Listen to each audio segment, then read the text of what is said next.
நண்பர்களுக்கு வணக்கம். மீண்டும் உங்களை இந்த ARV Roshan voice and views இந்த சேனல் மூலமாக சந்திப்பதில் மகிழ்ச்சி. இது என்னுடைய எண்ணங்கள், ரசனைகள் ஆகியவற்றை உங்களோடு வெளிப்படையாக, விளக்கமாக, கொஞ்சம் விரிவாக பேசக்கூடிய ஒரு சேனல். இதிலே என்னுடைய வானொலிக்கான அனுபவங்களோடும் ரசனைகளோடும் ஆரம்பித்தேன். ஒரு சின்ன இடைவெளி, இல்லாவற்றில் கொஞ்சம் நீண்ட இடைவெளி ஒன்று இருந்தது. பிறகு இப்போது கொதித்து போயிருக்கின்ற ஒரு விடயம், அந்த நேரம் மட்டுமல்ல, இப்போது வரை கொதித்து போயிருக்கின்ற ஒரு விடயம், தமிழ்நாடு சட்டசபை தேர்தல் பற்றி கொஞ்சம் பேசியது அதிகமானோரை போய் சேர்ந்திருந்தது. உங்களில் பல பேரும் அதை பற்றிய கருத்துக்களை பகிர்ந்து கொள்ளுமாறு கேட்டிருந்தீர்கள். இன்றும் அது தொடர்பான மிக முக்கியமான ஒரு நாள். அதாவது நீங்கள் இந்த காணொலியை பார்ப்பது புதன்கிழமையாக இருக்கும். நான் இந்த காணொலியை பதிவு செய்வது செவ்வாய்க்கிழமை நள்ளிரவை தாண்டிய புதன்கிழமை அதிகாலை வேளையில். உங்களில் பல பேர் இப்போது தூங்கிக் கொண்டிருப்பீர்கள். நான் இந்த காணொலி ஒளிப்பதிவு செய்யும் வேளை உங்களில் பல பேருக்கு 2ஆம் சாமமாக இருக்கும். நான் ஒரு நைட் பேர்ட், நைட் அவுல், இரவு நேர பறவை, இரவு நேர மனிதன். அதை ஆங்கிலத்திலே நாக்டர்னல்ஸ் என்று சொல்வார்கள். அதாவது இரவு நேரம் விழித்திருக்கின்ற பிராணிகள்.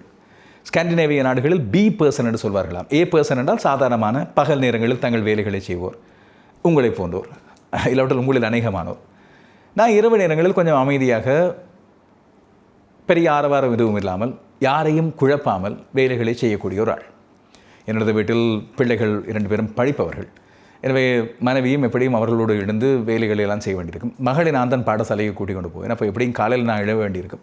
ஆனால் இரவு நேரங்களில் இருந்து இந்த ஆரவாரம் இல்லாமல் அமைதியாக வேலை செய்வது, பெரிய பெரிய சிந்தனையாளர்கள், சாதனையாளர்கள்லாம் இரவு நேரங்களில் தான் இருந்து வேலை செய்வார்களாம். எங்களுக்கு நன்றாக தெரிந்த ஒரு மிகச்சிறந்த உதாரணம் ரஹ்மான்.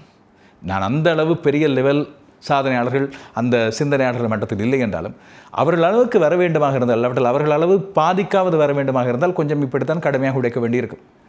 வானொலியில் நான் பணிபுரிந்த காலத்தில் கூட அதிகாலை வேளையில் அங்கே வேலைக்கு போகணும். என்னுடைய குட் மார்னிங்கும், என்னுடைய எந்தெந்த புன்னகை பாடல் தான் உங்களில் பல பேருக்கு உற்சாகம் ஊட்டுகின்ற ஒரு பொழுதாக இருக்கும் என்று உங்களில் பல பேர் சொல்ல நான் கேட்டு சந்தோஷப்பட்டிருக்கிறேன். உண்மைதானே?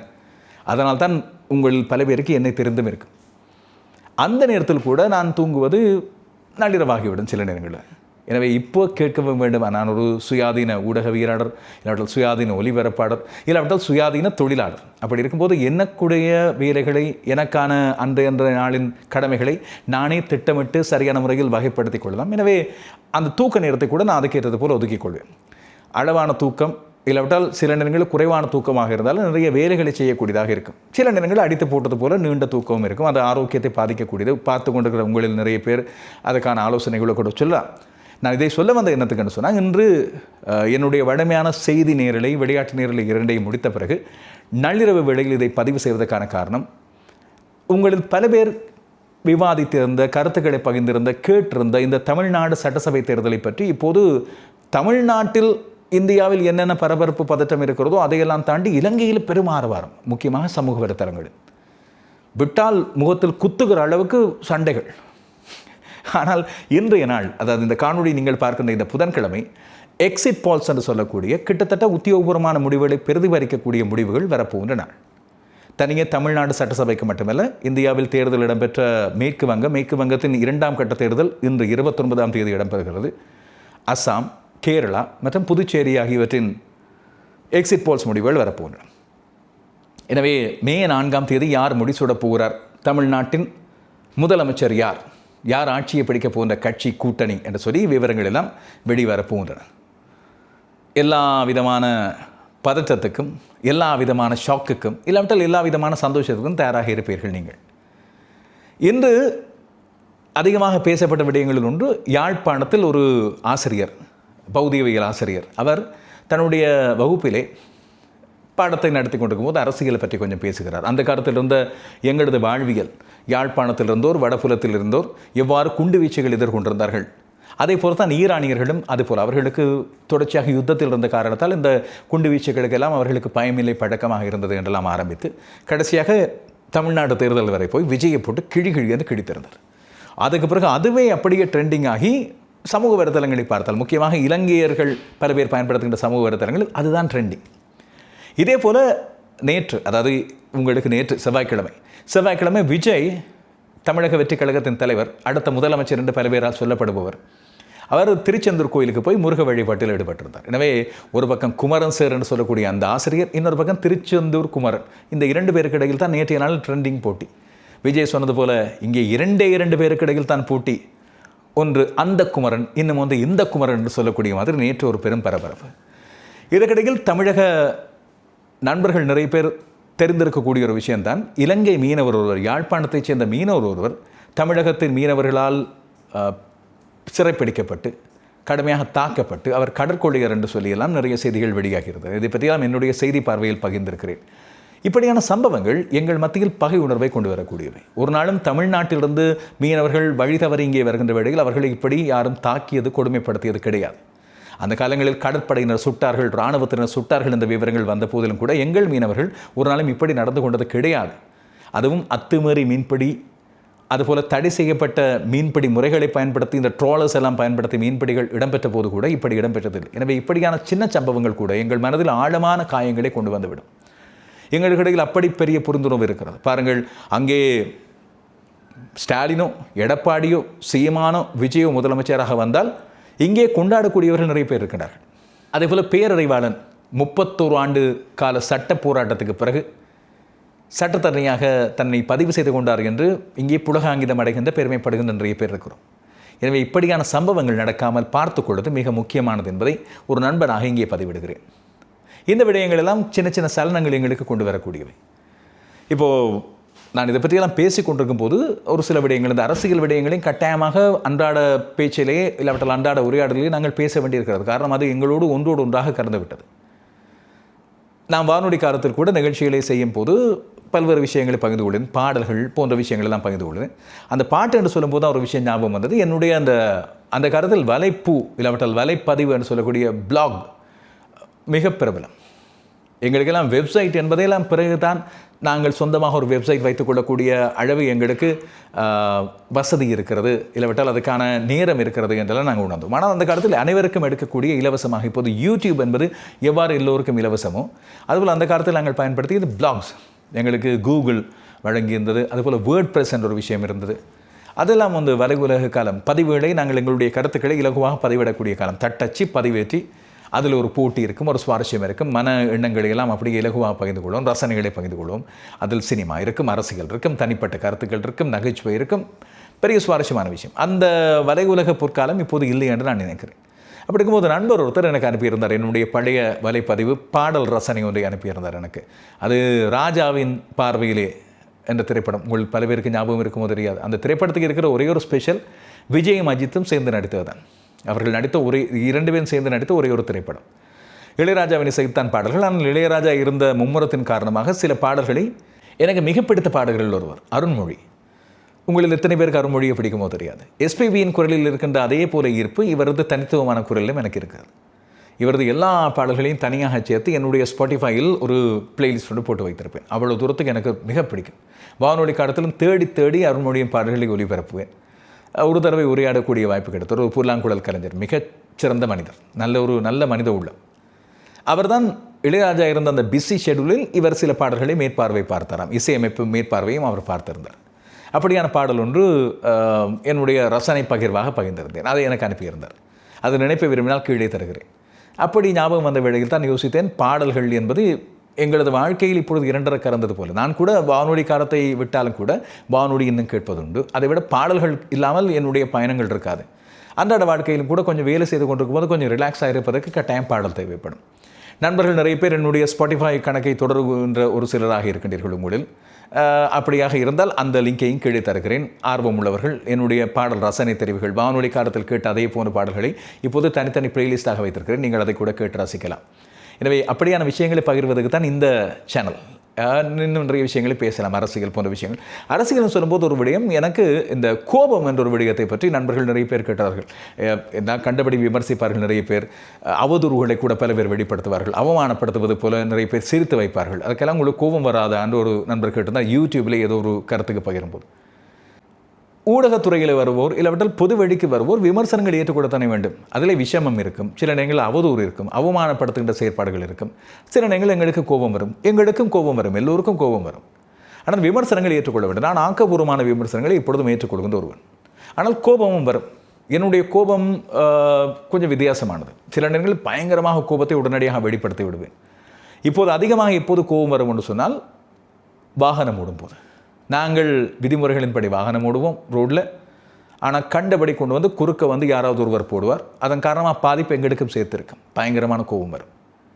இல்லாவிட்டால் நாங்கள் சரியான பாதையில் போய் கொண்டிருப்போம், யாராவது ஓவர்டேக் பண்ணி, இது வாழ்க்கையில் மட்டுமல்ல வாகனம் ஓடும் போது நடக்கிற விஷயம், அதெல்லாம் பயங்கர கோபம் வரும். அலுவலக நாட்களில் எனக்கு அலுவலக காலத்தில் ஒரு வேலையை ஒழுங்காக செய்யாவிட்டால் கோபம் வரும்.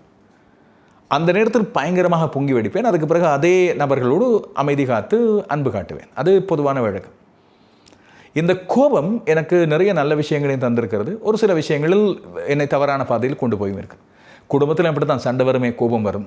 ஆனால் ஒரு விடயத்தில் மட்டும் ரொம்ப அவதானமாக இருப்பேன்.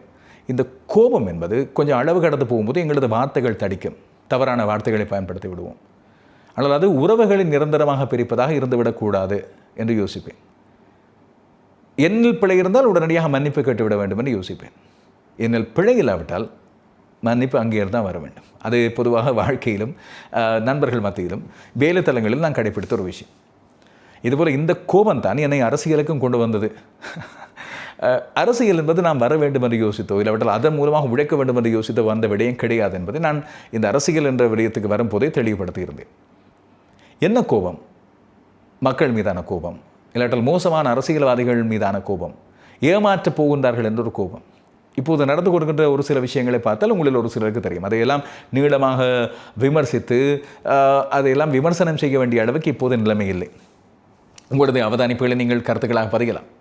எனவேதான் ஒரு சில ஏமாற்றங்கள் இடம்பெறப் போகின்றன, ஒரு சில ஏமாற்றுகள் நடைபெறப் போகின்றன என்று அனுமானித்துத்தான் அந்த முடிவை எடுக்க வேண்டியிருந்தது. அது தவறா சரியா என்பதை காலம் ஒரு காலத்தில் சொல்லும். அதுபோல் தோற்றுவிட்டேன் என்று சொல்லுகின்ற நண்பர்களும் மக்கள் நிராகரித்து விட்டார்கள் என்று சொல்கின்ற விடயங்களையும் கூட நான் பொருட்படுத்துவதில்லை. காரணம் அந்த தோல்வி எனக்கானது அல்ல என்று சொல்லி எனக்கு நிச்சயமாக தெரியும்.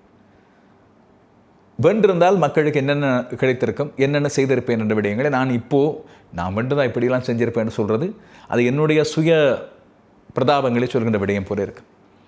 அதன் காரணமாக எனக்கு இழப்பு ஏற்படவில்லை என்பதைத்தான் நான் இங்கே தெளிவாக சொல்லக்கூடியது. வந்திருந்தால் எக்கச்சக்கமாக உழைச்சிருக்கலாம், அநியாமல் மிஸ் பண்ணிட்டீங்க, இல்லாட்டி கட்சி மாறி கேட்டுக்கலாம், ஆடும் தரப்பில் நின்றிருந்தால் அடிச்சிருக்கலாம் என்று சொல்கின்றவர்களுக்கு நான் சொல்லக்கூடிய விஷயம், சில விஷயங்களில் எங்களுக்கு என்று சில கொள்கைகள் இருக்கின்றன. நாங்கள் வகுத்த பாதை ஒன்று இருக்கிறது. இந்த தமிழ் தேசியம் என்ற ஒரு விஷயம் இருக்கிறது. அதை எந்த காரணத்துக்காகவும் சில இடங்களில் விட்டுக் கொடுக்கக்கூடாது என்று யோசிப்போம் நான். எனவே அது காலம் பதில் சொல்லும், அது ஒரு பக்கம். ஆனால் இந்த கோபம் எங்கே கொண்டு வந்து விட்டது என்பதை சொல்வதற்காக தான் அதை சொன்னேன். இந்த அறக்கோபம், சமூகத்தின் மீதான கோபம் என்னுடைய சமூக வலைத்தள பதிவுகள் சில நேரங்களில் வெளிப்படும். ஏன் செய்தி காணொளிகள், சில காணொளிகளில் இப்படியான விஷயங்கள் வரும். அதன் காரணமாக யாராவது மறுபடி அந்த கோபத்தை இன்னும் அதிகமாக கிளறிவிட பார்ப்பார்கள். சில நேரங்களில் பொறுமை காப்பதுண்டு, சில விஷயங்களில் பொறுமை காப்பதுண்டு. காரணம் அது அந்த பொறுமைக்கான அர்த்தம் அந்த கோபத்தை சரியான முறையில் தேக்கி வைத்து எங்கேயாவது ஒரு இடத்தில் பெருசாக வெடிக்க செய்வது. இது என்னுடைய வழக்கமாக பொதுவாக கொள்வதுண்டு. அதை விடலே இந்த கோபத்தை ரிலாக்ஸ் செய்து கொள்வதற்கு, இல்லாவிட்டால் சில நேரங்களில் அந்த கோபத்தை காண்பிக்காமல் இருப்பது என்ற ஒரு விஷயம் என்று வரும்போது 2 விடயங்களாக நான் பார்ப்பேன். ஒன்று, பெரியவர் சொல்வார்கள் அந்த கோபங்களை மனசில் அடக்கி வைக்காமல் வெளிக்காட்டி கொள்ள வேண்டும் என்று. அதிலும் நான் மிகுந்த உடன்பாடு உடையவன். காரணம், எங்களுடைய உணர்வுகளை நாங்கள் அடக்கி வைக்க அது எங்களுக்கு கூடாது, எங்களது மனசுக்கும் எங்களது உடலுக்கும் கூடாது. அதனால் சில நேரங்களில் நாங்கள் அதிகமாக பொங்கி பொறுமை வெடிப்பதன் காரணமாக அதிகமாக கோபப்படும் போது அந்த கோபத்துக்கான வலிமை, அந்த கோபத்துக்கான பெருமதி இல்லாமல் போய்விடுகிறது. எனவே அந்த இடத்துல நாங்கள் கொஞ்சம் பொறுமையை, கோபத்தை பொறுமையாக அடக்கி வைத்து அதை சரியான நேரத்தில் சரியான வேகத்தோடு வெளிப்படுத்துவது மிக பெருமதி வாய்ந்த ஒன்றாக இருக்கும் என்று நான் பொதுவாக நினைப்பது உண்டு. இதை பற்றி உங்கள் கருத்துக்களை நீங்கள் மறக்காமல் பதிவிடலாம். இதுபோல் பாடல் ரசனைகள் போன்ற இதர விஷயங்களை பற்றி பேசுவதாக இருந்தால் அந்த நேரம் ஐடியா வரும்போது கொஞ்சம் கொஞ்சம் நீளமாக நீட்டி முழக்கி சில விஷயங்களை சொல்லுவோம், பேசுவோம். எனவே எது பற்றி பேச வேண்டும், இது பற்றி பேச வேண்டும் என்று சொல்லி நீங்கள் யோசிக்கிற விஷயங்களை மறக்காமல் இங்கே பதிவிடுங்கள். இப்போது இன்றைய நாளில் இடம்பெறப் போகின்ற எக்ஸிட் பால் கருத்து கணிப்புகள் வெளியாக போகின்றன. இதுவரைக்கும் நாங்கள் நிறைய கருத்து கணிப்புகளை பார்த்தோம், கருத்து திணிப்புகளை பார்த்தோம். இப்போதும் இந்த சமூக வலைத்தள மோதல்கள் இடம்பெற்று கொண்டு வருவதை பார்க்கிறோம். பார்த்தால் நேற்று விஜய் திருச்செந்தூர் கோயிலுக்கு போயிருக்கிறார்.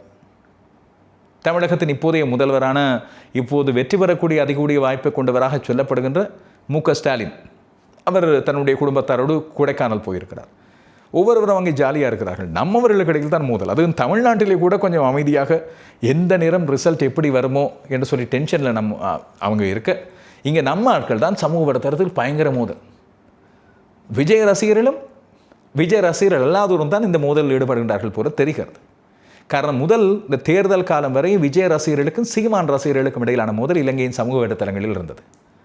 யார் பக்கம் நியாயம் யார் பக்கம் சரி என்பதை தாண்டி இதெல்லாம் ஒவ்வொரு விதமான கதாநாயக பிம்பங்களும் சில நேரங்களில் தமிழ் தேசிய கொள்கையின் அடிப்படையிலான சீமான் தரப்பு வாதங்களாகவும் இருந்தன. நான் அந்த விடயத்தில் உறுதியாக இருந்தேன். சில விடயங்களில் எங்களுக்கு சில பேரை பிடித்திருக்கும், ஆனால் தமிழ்நாட்டு மக்களுக்கு தான் தங்களை ஆளப்போவரை தெரிவு செய்ய முழுமையான உரிமை இருக்கிறது. அதை நாங்கள் மரியாதையோடு ஏற்றுக்கொள்ள வேண்டும். எங்களுடைய கருத்து திணிப்புகள் இல்லாவற்றில் எங்களுக்கு இவரை இந்த காரணத்துக்காக பிடிக்கும். சீமானை பிடித்தவர்கள் இங்கே நிறைய பேர் தமிழ் தேசியத்துக்காக எங்களுக்காக பேசுகின்றனர், எங்கள் தலைவருக்காக பேசுகின்றனர் என்ற அடிப்படையில் அவரை கொண்டாடுகின்றார்கள். விஜயை பொறுத்தவரையில் 2 விஷயங்கள். ஒன்று, சினிமா நட்சத்திரம் என்பதுதான் மிக முக்கியமான கிரேஸ். இங்கே தளபதி, எங்கள் அன்பு அண்ணா விஜய். 2வது, இலங்கையிலே எப்படி அன்ருகுமார் திசாநாயக்க ஒரு மாற்றத்தை கொண்டு வந்தவராக இன்றும் மக்களால் கணிக்கப்படுகிறாரோ, அதாவது காலாகாலமாக ஊழல் புரையோடி போயிருந்த அரசியல்வாதிகள் ஒரு மாறுபட்ட முகம் ஒன்று வந்தது. சுத்தமானவர், இதுவரை எந்த ஊழலும் செய்யாதவர், எல்லா சமயங்களையும் எல்லா இனத்தவரையும் ஒன்றாக நடத்துவார் என்ற நம்பிக்கையோடு பல பேர் கொண்டு வந்தவர். அதே போல விஜயும் அங்கே ஒரு மாற்றத்தை தமிழ்நாட்டில் கொண்டு வருவார். நாங்கள் திரையிலே பார்த்த ஒரு ஹீரோ அங்கே பெரிய ஒரு தலைவராக மாறிக்கொண்டுகிறார் என்று சொல்லி பல பேர் அந்த மாற்றத்தை எதிர்பார்த்திருந்தார்கள். ஏன் ஸ்டாலின், எடப்பாடி ஆகியோருக்கும் இங்கே ஆதரவு இருந்தாலும் கூட, மரியாதை, ஆதரவு என்பதை தனி மரியாதை இருந்தாலும் கூட, திமுக மீது இருக்கின்ற கோபத்தை பற்றி இதற்கு முந்தைய காணொலியை சொல்லியிருந்தேன். எனவே மீண்டும் அதை பற்றி பேச தேவையில்லை. எனவே அதை பற்றி மீண்டும் பேச தேவையில்லை என்று நினைக்கிறேன். அந்த உரையாடலை விரும்பினால் இங்கேயும் கொஞ்சம் தொடரலாம் கருத்துக்கள் வழியாக. இன்று இந்த எக்ஸிட் பால்ஸ் வரும்போது இன்னும் சில சுவாரஸ்யமான விடயங்கள் வரும். அவற்றை செய்தி பார்வையாகவும் கொண்டு வருவேன். தேவைப்பட்டால் இங்கேயும் நாங்கள் உரையாடலாக தொடரலாம். எனவே வலைப்பதிவுகளில் நான் முன்பு பகிர்ந்திருந்த அதே போன்ற சுவாரஸ்யமான விடயங்களை, அதுபோல் வானொலி நிகழ்ச்சிகளில் நான் பேசி வந்த கருத்துக்கள், பகிர்ந்து கொண்ட ரசனைகள், சுவாரஸ்யமான தகவல்கள், பொது அறிவு தகவல்கள், நாட்டு நடப்புகள் மற்றும் இதர முக்கியமான விடயங்களை கூட இங்கே பகிர்ந்து கொள்ளலாம் என்று நினைக்கிறேன். ஏன் இடையிடையே நீங்கள் கேட்கப் போகின்ற கேள்விகளுக்கான பதில்களையும் வழங்க காத்திருக்கிறேன். மறக்காமல் அன்போடு தொடருங்கள். இதை இந்த லைக், ஷேர், சப்ஸ்கிரைப் என்று சொல்கின்ற அந்த விடயங்கள் எல்லாம் செய்து ஒரு பாரம்பரிய அடிப்படையில் கொண்டு போனால்தான் இன்னும் அதிகமானோருக்கு போய் சேரும். எனவே அதையும் மறக்காமல் செய்யுங்கள். மறக்காமல் இந்த காணொலியும் இப்படியான காணொலிகளும் உங்களுக்கு பிடித்திருந்தால் உங்கள் நண்பர்கள், உங்கள் அன்புக்குரியவர்கள், நீங்கள் ரசனைகளை பகிர்ந்து கொள்கிறவரோடு மறக்காமல் இதை பகிர்ந்து கொள்ளுங்கள். ஓகே, மீண்டும் சந்திப்போம். மறக்காமல் நீங்கள் இந்த காணொலியை பார்த்து உங்கள் மனதிலே பட்ட விடயங்களை கருத்துக்களாக பகிர்ந்துவிட்டு செல்லுங்கள். சந்திப்போம்.